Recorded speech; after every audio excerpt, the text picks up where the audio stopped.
अब सवाल यही आएगा कौन सा जीव अकोशिकीय है, तो वो कौन, ये क्या है? पहले ये हमारे शरीर में यहाँ पे एक सीकम होता है जहां से छोटी आंत प्रवेश करती है। जैसे ये सेंटर चल रहा है तो यहाँ आप ही लोग आ सकते हो। गाय चढ़ के आएगी क्या? कितने भाग होते हैं? 3 होते हैं।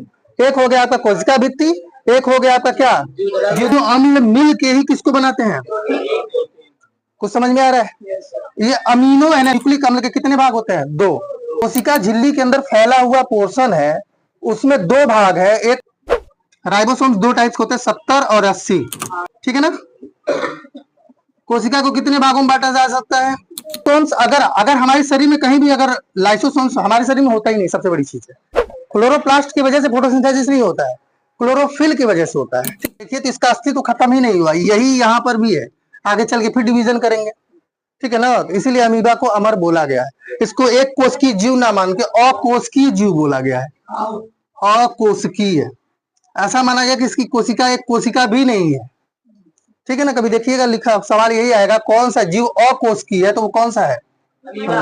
वैसे हम लोग इसको किसमें पढ़ते हैं? एक कोशिकीय जीव में। फिलहाल हम इसके बारे में अभी नहीं, अभी हम फिलहाल किसके बारे में पढ़ने जा रहे हैं? कोशिका के बारे में। अगर हम कोशिका की ठीक से बात करें तो कोशिका कितने प्रकार की होती है? 2। कौन कौन सी? एक्चुअल में वहां भी गड़बड़ कर दिया। एक पादप कोशिका होती है और एक जंतु कोशिका, और वो भी सही है, प्रोकैरियोटिक और यूकैरियोटिक। फिलहाल मैं अंतर बताने वाला था प्रोकैरियोटिक और यूकैरियोटिक का, याद है? और उसको समझने के लिए सबसे पहले हमें यूकैरियोटिक कोशिका को समझना बहुत जरूरी है। कोई बताएगा ये जो मैं बनाया हूं ये क्या बना है? ये क्या है? ये जो बना है ये क्या है? ये है सेल वॉल। कोशिका तो बना ही नहीं ना अभी। अभी ये है क्या? कोशिका भित्ति है। क्या है? कोशिका भित्ति यानी सेल वॉल।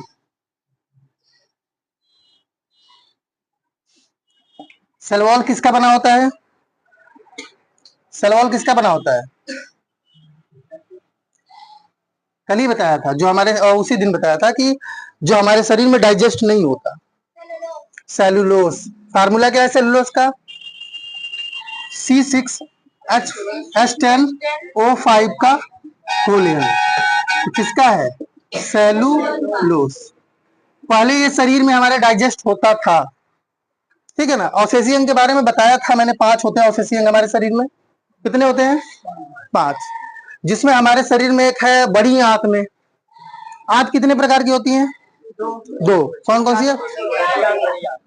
इंटेस्टाइन 2 टाइप्स होते हैं, स्मॉल इंटेस्टाइन और लार्ज इंटेस्टाइन। लार्ज इंटेस्टाइन में मैंने दिखाया था आपको,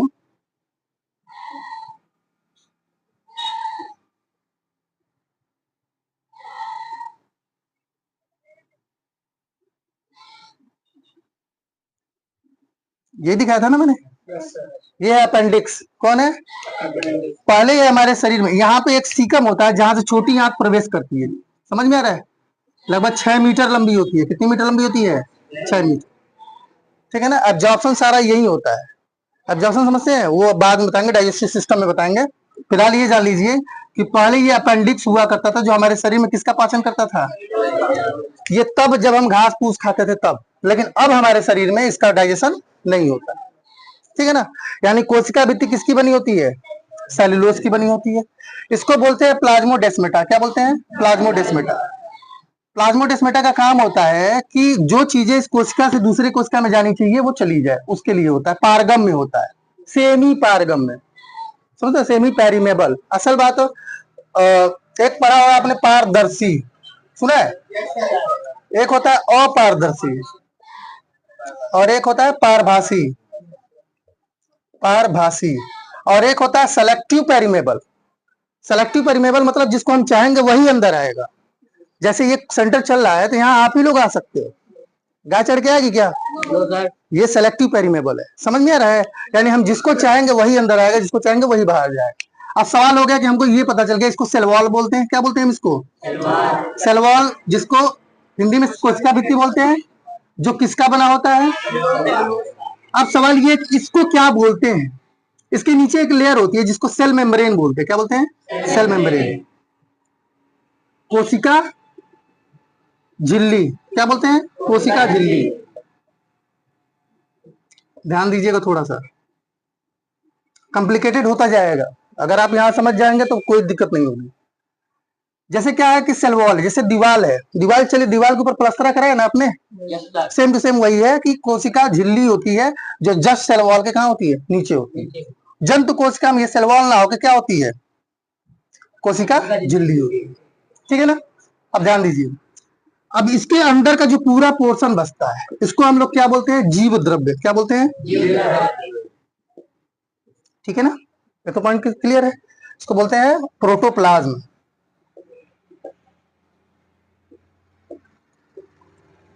समझिएगा, कोशिका का पूरा ये जो पोर्शन दिख रहा है, यानी अब अभी इसमें कुछ नहीं है, जब अभी इसमें डालेंगे तो इसका डिवीजन हो जाएगा तुरंत। फिलहाल इस समय जो है, अगर हम कोशिका को पार्ट में डिवाइड करें तो आपके हिसाब से दो पार्ट हो गए। एक तो हो गया कौन सा? प्रोटोप्लाज्म, प्रोटोप्लाज्म जीव द्रव्य, और दूसरा हो गया क्या? दो मिला। तीसरा एक और है, आपने थाली देखी है? थाली में सरसों का तेल डालिए आप, ठीक है, एकदम ऐसा हल्का भरा हो तो जगह कुछ छोड़ देता है, वो छोड़ता है ना, वो जगह रिक्तिका, रिक्तिका मतलब खाली स्थान।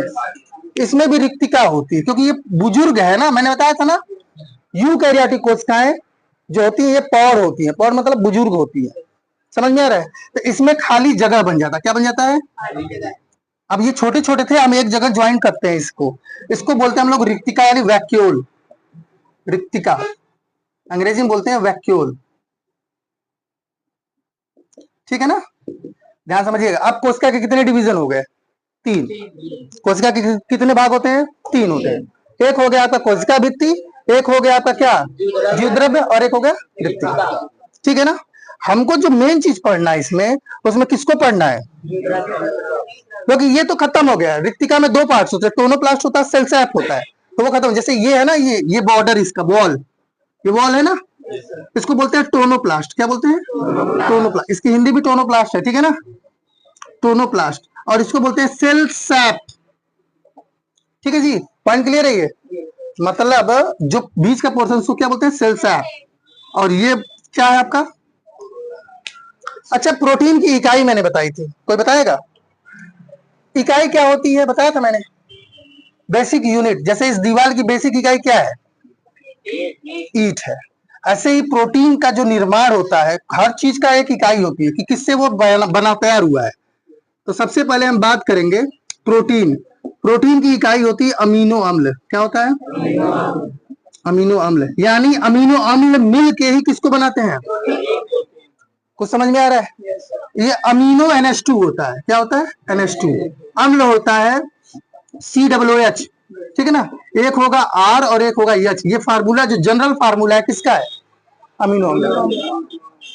आप इसमें ज्यादा कुछ समझने की जरूरत नहीं है, ठीक है ना। आपको बस ये जानना है कि अभी आपका बेसिक चल रहा है तो आप इतना अंदर ना जाओ। अभी आप जब उस पे जाओगे ना, केमिस्ट्री में कार्बनिक रसायनों का नोमेनक्लेचर जब जाओगे आप, तो वहां पे आपको आर का मतलब पता चल जाएगा। ये एल्किल है, ठीक है ना, तो उसको नहीं, ये एल्किल है। One hydrogen replace in alkane, एक हाइड्रोजन जब एल्केन से कम हो जाता है तब वो आर बनता है, ठीक है। COOH को कार्बोक्सिलिक एसिड बोलते हैं, NH2 को एमीन बोलते हैं, और ये आपका क्या है? तो प्रोटीन की जो इकाई होती है वो कौन होता है? अमीनो अम्ल। हमारे शरीर को प्रोटीन निर्माण के लिए 20 अमीनो अम्ल चाहिए। कितने अमीनो अम्ल चाहिए? 20, जिसमें से 10 हमारी बॉडी जो है खुद बना लेती है और 10 हम बाहर भोजन से लेते हैं, ठीक है ना। 10 हमारी बॉडी खुद बना लेती है और 10 हमको बाहर से चाहिए। इस अमीनो अम्ल, कभी कभी क्या होता है, आपने सुना होगा DNA और RNA, सुना है? अच्छा, ये बताइए DNA और RNA किसके दो भाग हैं? किस चीज को दो भागों में बांटा गया जिसमें DNA और RNA आता है? Na, दोनों में कॉमन है। Na का मतलब होता है न्यूक्लिक अम्ल। क्या होता है? डीऑक्सी राइबोन्यूक्लिक अम्ल और राइबोन्यूक्लिक अम्ल। अब ध्यान समझो, न्यूक्लिक अम्ल के कितने भाग होते हैं? दो। एक होता है डीऑक्सी राइबोन्यूक्लिक एसिड और दूसरा होता है राइबोन्यूक्लिक एसिड, ठीक है ना। RNA का काम होता है सेल सैप, जब उसे प्रोटीन बनाना होता है तो प्रोटीन बनाता कौन है कोशिका में? राइबोसोम्स। कौन बनाता है? राइबोसोम्स को ही हम अंग्रेजी नाम ही है, हिंदी नहीं है, ठीक है। राइबोसोम्स, राइबोसोम्स को हम लोग बोलते हैं कॉमन नेम प्रोटीन फैक्ट्री। क्या बोलते हैं इसे? क्योंकि ये किसका निर्माण करता है? प्रोटीन का। अब सवाल ये है कि अमीनो अम्ल छोटे छोटे कड़ों में, मतलब कड़ में अलग अलग हैं, इन सबको जोड़ने का काम कौन करता है? राइबोसोम्स। जोड़ता किसके अनुसार है? जो डीएनए लिख के भेज देगा। डीएनए लिख के भेजता है, वो कोड डालता है, किसके ऊपर डालता है? आरएनए के ऊपर। आरएनए भी कई टाइप्स के होते हैं, ठीक है ना। एमआरएनए, टीआरएनए और आरआरएनए, तीन होते हैं।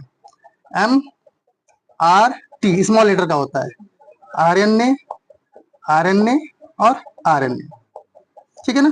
Messenger RNA, ribosomal RNA, transfer RNA. Messenger RNA वही मैसेंजर आरएनए है जिसके ऊपर डीएनए ने लिखा है। अब ध्यान समझिए, यही जवाब आपको मिल जाएगा कि हमारी शरीर करना क्या चाहती है। हमारा शरीर डीएनए से, एक डीएनए से दो डीएनए बनाना चाहती है। 46 गुणसूत्र से कितना बनाना चाहती है? 246 बनाना चाहती है। अब 246। अब सवाल ये है कि डीएनए बना किसका है? तो न्यूक्लिक अम्ल का। न्यूक्लिक अम्ल भी पॉलीन्यूक्लियोटाइड का बना होता है। जब इसमें पढ़ोगे आप तो उसमें मिलेगा कि क्रोमोसोम दो चीजों से मिलकर बना होता है, ठीक है। अभी उधर ना चल के हम बस बताना चाह रहे हैं कि यहाँ क्यों गए। आरएनए जो ट्रांसफर आरएनए, ये ढूंढ ढूंढ के अमीनो अम्ल लेके आता है, किसके पास लेके आता है? तो ये ढूंढने के लिए कहाँ जाता है? सेल शेप में जाता है, और इसके अगल बगल से ढूंढ के लेके आता है, किसके पास लेके आता है? राइबोसोम। तो फिलहाल हमारे सामने कोशिका के तीन भाग हो गए। एक हो गया आपका कोशिका भित्ति, दूसरा हो गया जीव द्रव्य, ठीक है ना। अगर आप इसे अंग्रेजी में याद करें तो आपके लिए सबसे ज्यादा बेहतर होगा, ठीक है, क्योंकि बाद में चल के टोटल अंग्रेजी में ही आपको मिलेगा। कभी कभी किताब में भी, सवाल में भी लिख देता है, डायरेक्ट लिख देगा कि प्रोटोप्लाज्म, हिंदी में क्या लिख देगा? प्रोटोप्लाज्म, डायरेक्ट लिखेगा वो। आप सोच रहे हैं कि हिंदी लिखेगा, नहीं लिखेगा। वैक्यूल मतलब रिक्तिका, कोशिका झिल्ली छोड़िए, मतलब सेल के तीन भाग होते हैं। ये तो खत्म हो गया। यानी जो कोशिका झिल्ली के अंदर फैला हुआ पोर्शन है उसमें दो भाग है, एक तो जीवद्रव्य का है और दूसरा किसका है? रिक्तिका का है, ठीक है ना। अब बचा अगला पोर्शन, यहां पे आ जाएगा अब केंद्रक। कौन आ गया? केंद्रक को क्या बोलते हैं? नेक नेम क्या है इसका? Brain of the cell. कोशिका का ब्रेन किसको बोला गया है? केंद्रक।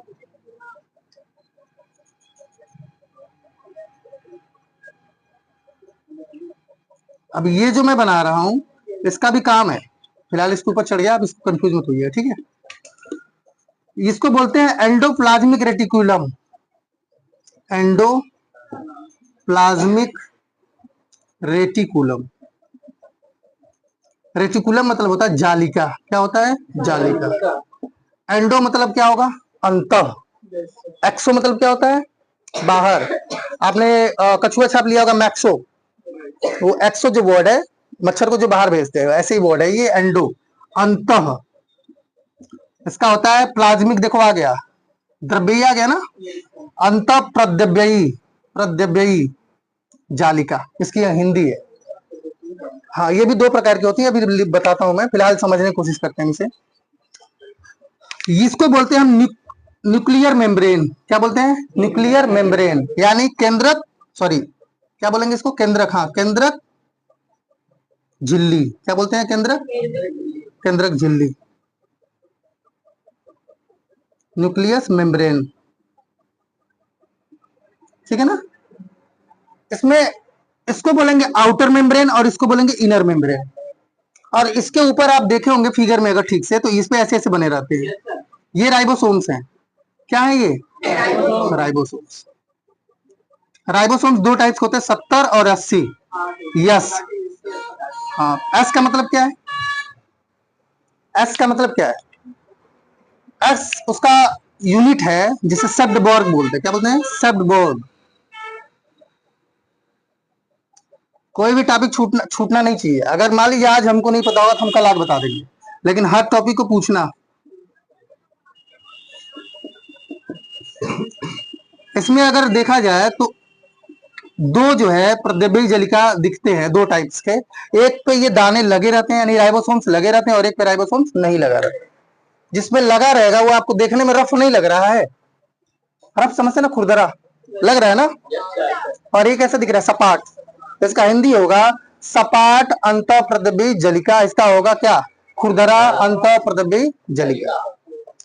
अंग्रेजी में बोलेंगे rough endoplasmic reticulum, smooth endoplasmic reticulum, ठीक है ना। सवाल ये है कि ये दोनों एंडोप्लाज्मिक रेटिकुलम किससे जुड़ा होता है, केंद्रक के झिल्ली से जुड़ा होता है। ध्यान समझिएगा, यानी अंतःप्रदबी जलिका का निर्माण किससे हुआ है, केंद्रक झिल्ली से हुआ है। केंद्रक से ना बोलिए, अभी जब केंद्रक झिल्ली जब गायब होगी तो इसका मतलब कौन कौन गायब हो जाएगा, प्रदबी जलिका भी गायब हो जाएगी। और इसी से टूट के बनता है, ध्यान समझिए, ये मैंने केंद्रक बना दिया। केंद्रक को अगर ठीक से देखें, इसके अंदर हम क्या होता है, हेट्रोक्रोमोसोम्स होते हैं। क्या बोलते हैं उसको, हेट्रोक्रोमोसोम्स। इसी में न्यूक्लियोलस भी होता है। एक बार और एक्सप्लेन करेंगे, लेकिन फिलहाल आप इसको बढ़िया से समझ लीजिए। मैंने कहा कि ये है सेल वॉल, ये है वैक्यूल, और ये क्या है, केंद्रक, ठीक है ना। अब है कि जीव द्रव्य, प्रोटोप्लाज्म को भी दो पार्ट्स में डिवाइड कर दिया गया। अब खुद देखो, एक तो कौन आ गया, केंद्रक, कौन आ गया आपका, केंद्रक। अब दूसरा कौन आ गया, ये पोर्शन। अब इस पोर्शन का नाम क्या है, समझ रहे कि नहीं। यानी अगर देखा जाए, अगर डिफिनीशन लेंगे तो डिफिनीशन क्या होगा, कोशिका झिल्ली तथा केंद्रक झिल्ली के बीच में फैले हुए जगह को क्या बोलते हैं हम लोग, कोशिका द्रव्य बोलते हैं। क्या बोलते हैं, कोशिका द्रव्य। अब ध्यान, इसको बोलते हैं साइटोप्लाज्म। क्या बोलते हैं इसको, साइटोप्लाज्म। अब देखो, यही जानना सबसे जरूरी है। अभी इसका चार्ट आ जाएगा, चार्ट से आपको पूरा क्लियर हो जाएगा। अभी मैं एक चार्ट दे दूंगा यहाँ पे, जिसमें ये सारा डिवीजन दिखेगा। लेकिन सवाल ये है कि फिगर में हमको समझना, ठीक है। सबसे बाहर का लेयर है, क्या लेयर है ये, कोशिका भित्ति है। इसके जस्ट नीचे क्या पाई जाती है, कोशिका झिल्ली। अब कोशिका झिल्ली से केंद्रक झिल्ली तक फैला हुआ प्रदेश क्या कहलाता है, ये जो देख रहे हैं इसको क्या बोलते हैं हम लोग, रिक्तिका। रिक्तिका नाम से ही समझ लो, ठीक है ना। ये दोनों है, ठीक है। जब आदमी बूढ़ा होने लगता है तो गालों पिचकने लगती है, क्योंकि उसमें क्या होता है, कोशिकाओं की संख्या कम होने लगती है। उसके वजह से ये क्या होते हैं, बीच बीच में गड्ढे बन जाते हैं। गड्ढे का मतलब खाली जगह बन जाता है। ये सब लिक्विड तरल पदार्थ है, ठीक है ना। आपने सुना होगा कि पदार्थ की कितनी अवस्थाएं होती हैं, 4 होती हैं। चौथा पोर्शन हम लोग को पढ़ाया नहीं जाता है। चौथा वही है प्लाज्मा। चौथा कौन सा है, प्लाज्मा। पहला ठोस, द्रव, गैस है 3, और चौथा आपका क्या होता है, प्लाज्मा। उसको जनरली हम लोग नहीं पढ़ते हैं, ठीक है ना, वो बायोलॉजी में आती है। तो यहाँ ध्यान दीजिए, यानी पूरे हम कोशिका को 3 भागों में बांट सकते हैं, सेल वॉल, वैक्यूल और प्रोटोप्लाज्म। अब प्रोटोप्लाज्म को अगर हम देखें, यानी जीव द्रव्य को देखें, तो उसको 2 भागों में बांटेंगे, केंद्रक और कोशिका द्रव्य। केंद्रक और ये पूरा जो फैला हुआ, अब जितने भी कोशिकांग है, कोशिकांग का मतलब होगा कोशिका के अंग, कोशिकांग। ये दीर्घ संधि है, दीर्घ संधि जानते हो, अक सवर्णे दीर्घ, नाम सुना है। अ और आ मिलके आ हो जाते, होता है ना। कोशिका धन अंग, यानी कोशिका के अंग को हम लोग क्या बोलते हैं, कोशिकांग, ठीक है। इसे अंग्रेजी में बोलते हैं ऑर्गेनेल्स, ऑर्गेनेल्स, ठीक है ना। ऑर्गेनेल्स किसके होते हैं, सेल ऑर्गेनेल्स। अब इसमें माइट्रोकांड्रिया, क्लोरोप्लास्ट, जितने सारे चीजें वो सब किसके अंदर पाए जाएंगे, साइटोप्लाज्म में सब पाए जाएंगे। हाँ, अब वही अब उस पर चलना है। अब बताइए, इसमें जितना लिखा हुआ उतना पोर्शन तो क्लियर है। मैं यहाँ एक चार्ट बना रहा हूं, उसमें देखिएगा कोई कोशिका, ठीक है ना। कोशिका को कितने भागों में बांटा जा सकता है, 2, 3, 3 है ना। एक कौन सा है, कोशिका भित्ति। आप समझिए, हम फिगर की बात कर रहे थे, ठीक है ना। कोशिका भित्ति, दूसरा क्या है, जीव द्रव्य, और तीसरा रिक्तिका में तो 2 ही पोर्शन दिखा आपको, कौन कौन सा, सेल सेप और टोनोप्लास्ट, यही तो है ना। किसी को जिस टॉपिक पे प्रॉब्लम होगा वो पूछ लेगा अभी, ठीक है। कोशिका भित्ति तो यही खत्म हो जाती है, ठीक है ना। कोशिका भित्ति यही खत्म हो जाती है, रिक्तिका भी यहाँ खत्म हुई। असली कहानी कहाँ शुरू होती है, जीव द्रव्य से। जीव द्रव्य कितने भागों में बांटते हैं, 2। एक कौन सा है आपका, केंद्रक, और दूसरा क्या है आपका, कोशिका द्रव्य, ठीक है ना। केंद्रक, अब थोड़ा सा केंद्रक को हम लोग समझ लेते हैं। कोशिका द्रव्य को तो समझ लेंगे, इसमें हम लोग पढ़ेंगे क्या, कोशिकांग पढ़ेंगे। क्या पढ़ेंगे? दो मिलते हैं, एक होता है उत्सर्जी पदार्थ, एक क्या होता है? उत्सर्जी पदार्थ। इसी में घूमेंगे ना, जो भी उत्सर्जी पदार्थ होंगे इसी के अंदर घूमेंगे। और दूसरा होगा क्या आपका? कोशिकांग। क्या होगा? कोशिकांग। कोशिकांग में कौन कौन से आएंगे? जितना आप पढ़ते जाएंगे, राइबोसोम्स भी उसी में आएगा, माइटोकांड्रिया भी आएगी, क्लोरोप्लास्ट भी आएगा, सेफ्रोसोम्स, सेंट्रोसोम्स, बहुत सारे जितने माइक्रोट्यूबल्स, ये सब किस में जाएंगे? कोशिकांग में जाएंगे। ठीक है, केंद्रक को जानना थोड़ा सा जरूरी है। ये जो एंडोप्लाज्मिक रेटिकुलम है ना, ये भी किसमें है? कोशिका द्रव्य में है। याद रखिएगा, किसमें है? कोशिका द्रव्य। और मैं जो असली मेरा मोटो है ये बताना कि प्रोकैरियोटिक यूकैरियोटिक से कैसे अलग है, वो यही फिक्स है। आप एक बार में 4 से 5 निकाल लोगे तुरंत देख के। एंडोप्लाज्मिक रेटिकुलम जो है बनाता है गाल्जी बॉडी। क्या बनाता है? तस्तरी नुमा शेप होता है। अगर हम उसको फिगर बनाते हैं,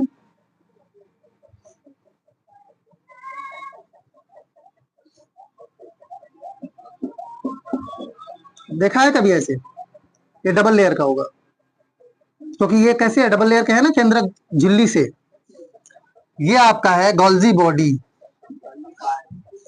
हिंदी में गाल्जी का है, गाल्जी बॉडी। अब गाल्जी बॉडी का निर्माण किससे हुआ है? एंडोप्लाज्मिक रेटिकुलम से। और एंडोप्लाज्मिक रेटिकुलम का निर्माण किससे हुआ है? केंद्रक झिल्ली से। यानी केंद्रक झिल्ली से निर्माण हुआ एंडोप्लाज्मिक रेटिकुलम का, और एंडोप्लाज्मिक रेटिकुलम से निर्माण किसका हुआ? गाल्जी बॉडी का। गाल्जी बॉडी को सोल्जर ऑफ द सेल कहा जाता है, प्रहरी। प्रहरी मतलब क्या होता है? सैनिक होता है ना। ये बताता है कि किस चीज को कोशिका के अंदर रखनी है, किसको आने देना है, किसको बाहर ढकेलना है। इसका काम कौन करता है? गाल्जी बॉडी। और इसी से एक चीज का और निर्माण होता है, लाइसोसोम। किसका निर्माण होता है? लाइसोसोम। नाम सुना है? कौन सा बैग है ये? Suicide bag. कौन सा बैग है?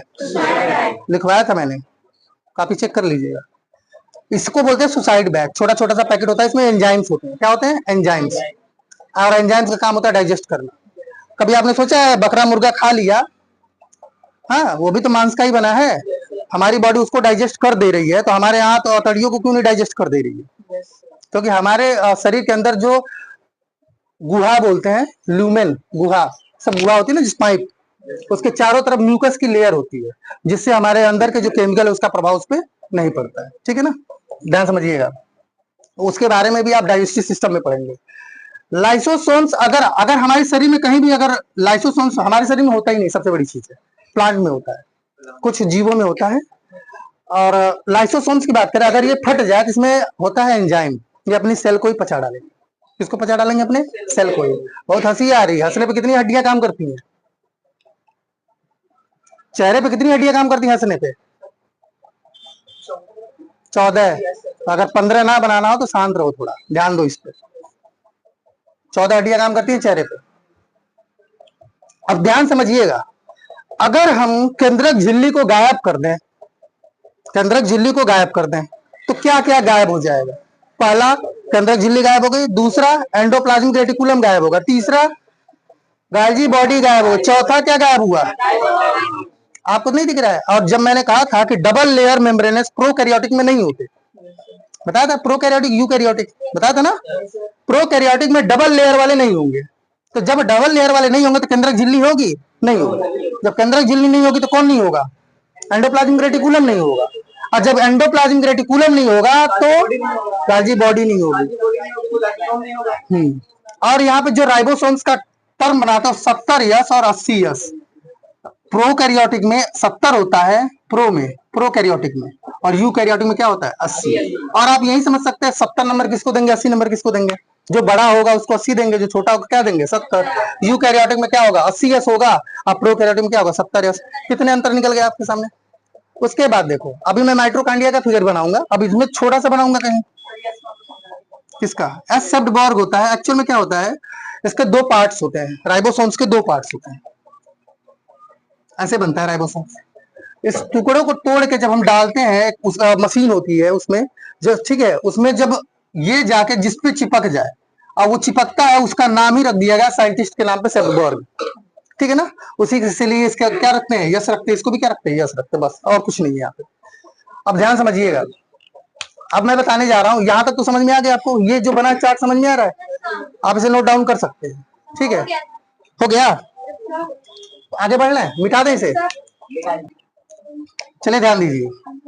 अब हम बात करेंगे इसमें कोशिकांग की बात करेंगे, ठीक है ना, जिसमें मेन कोशिकांग आएंगे। सबसे पहले हम पढ़ेंगे क्लोरोप्लास्ट। किसको पढ़ेंगे? क्लोरोप्लास्ट। इसका भी डबल लेयर होता है। अब आपको पता है डबल लेयर गायब हो जाएगा, डबल लेयर कोशिकांग नहीं रहेंगे ना प्रोकैरियोटिक में, ये भी डबल लेयर का है। जिसमें डबल लेयर दिख जाए, जैसे जहां भी, यहाँ पे देखो डबल लेयर है, ये भी गायब, इसमें भी डबल लेयर, ये भी गायब, इसमें भी डबल लेयर, ये भी गायब, सब गायब हो जाएंगे। तो इसमें भी ये डबल लेयर, ये भी गायब हो जाएगा। तो एक चीज बताओ, अगर हमारे घर में सिलेंडर ना हो तो काम खाना नहीं खाएंगे? तो सिंपल सी बात है कि अगर जो है ये गायब हो जाए, इसे लेमली बोलते हैं जो मैं बना रहा हूं, इसको क्या बोलते हैं? लेमली। इसके ऊपर एक सिक्के जैसी ढेर होती है,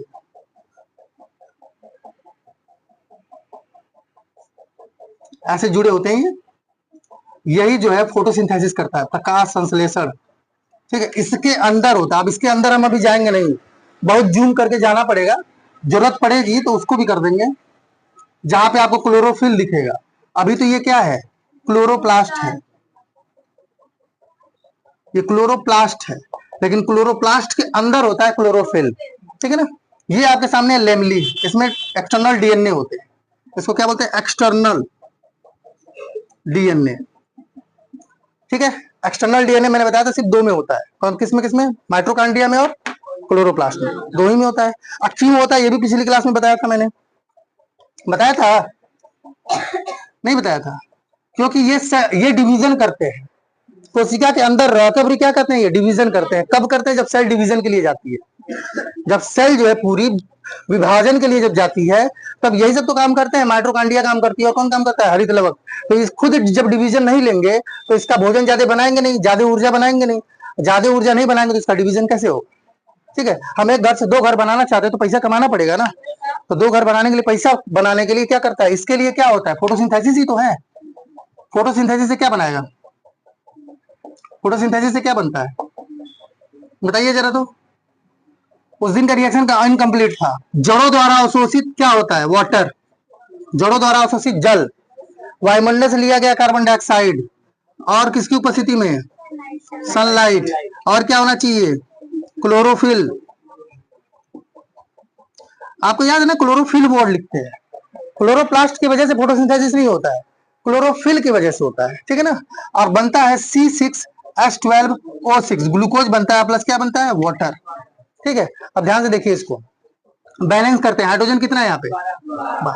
पहले हम बैलेंस करेंगे कार्बन को। कार्बन कितना है? 6 हो गया, ठीक है ना, कार्बन बैलेंस हो गया ना। अब हम बात करेंगे ऑक्सीजन की। ऑक्सीजन कितना है यहाँ पे? 6। और यहाँ पे कितना है? 12 ऑलरेडी है। 12 पूरा करने के लिए, अब हो गया ना 6 6 12, ऑक्सीजन को पूरा करने के लिए वाटर लगाते हैं। क्या लगाते हैं? वाटर। अब वाटर मतलब ऑक्सीजन भी बैलेंस हो गया ना। अब बचा हाइड्रोजन। 6 दूना 12 दूना 24 है, और यहाँ पे क्या होगा? 12, 12 दूना 24। अब रिएक्शन आपका बैलेंस है। सवाल ये है कि ग्लूकोज तो बन गया, तो ग्लूकोज जब बन जाता है तो हमारी बॉडी स्टोर करती है, हमारी बॉडी नहीं, पौधों की बॉडी स्टोर करती है। किसमें स्टोर करती है? स्टार्च में। किसमें स्टोर करती है? स्टार्च का फार्मूला होता है C6H10, वही है, कौन सा? सेलुलोज का होलियन, ठीक है ना, C6H10O5 का होलियन, स्टार्च के रूप में पौधे सेव करते हैं, जिसको हम खा जाते हैं। ज्यादा बनाते हैं, उसको स्टोर करते हैं। किस रूप में स्टोर करते हैं? स्टार्च। दिन में रहता है ग्लूकोज, रात में बन जाता है क्या? वो स्टार्च, ठीक है ना। तो ये सारा प्रोसेस कहाँ हुआ है? क्लोरोप्लास्ट के अंदर। इसके अंदर जो है राइबोसोम्स भी होते हैं, ठीक है ना, और क्या होता है? माइक्रोट्यूबल्स भी होते हैं, और सेफ्रोसोम्स भी होता है इसमें। बाकी इसको बोलते हैं हम लोग क्या? थैलेक्वाइड्स बोलते हैं। क्या बोलते हैं? थैलेक्वाइड्स। और इसको बोलते हैं एग्रेनम, और इसको बोलते हैं लेमली। इसको ज्यादा वो समझने की जरूरत नहीं है, बस ये जान लीजिए कि जिसमें अगर क्लोरोप्लास्ट नहीं रहा इसमें तो क्या रहेगा प्रोकैरियोटिक में? तो इसके जगह सिर्फ ये लकड़ी जो दिख रही है ना आपको, ये लेमली बस होता है। यानी आप जब अंतर लिखेंगे तो ये कहेंगे कि क्लोरोप्लास्ट की जगह क्या होता है? लेमली होता है। क्या होता है? लेमली। और मान लीजिए आप यहाँ देखिए, अगर ये पूरा गायब हो जाए तो ये जो अंदर वाले सब बिखर जाएंगे ना, समझ में आ रहा है ना। दीवार ढह जाए तो सारे सामान दिखने लगेंगे ना, बस सारे सामान इसमें फैल के घूमेंगे, ठीक है ना। तो अगला चीज बचा माइटोकॉन्ड्रिया, ये तो हो गया क्लोरोप्लास्ट। बहुत शॉर्टकट चल रहा है ये, समझ रहे हैं आप, क्योंकि एक कोशिकांग कम से कम 1 दिन चलना चाहिए। एक कोशिकांग कितने दिन? 1 दिन, लेकिन वो 12th लेवल तक के लिए है, उतना ज्यादा हायर मत जाइए। अभी से डॉक्टर नहीं बनना, बनना है अभी नहीं बनना है। ऐसा फिगर तो देखा ही होगा सबने, ये किसका फिगर है? इसके पास भी क्या होता है? डीएनए होता है, ठीक है ना। इसके पास भी डीएनए होता है और इसके पास भी डीएनए होता है। इस डीएनए का मेन काम क्या होता है? इसका खुद का डिवीजन करना, ठीक है। ये इसके पास भी कितने लेयर हैं? इसके पास भी कितने लेयर है?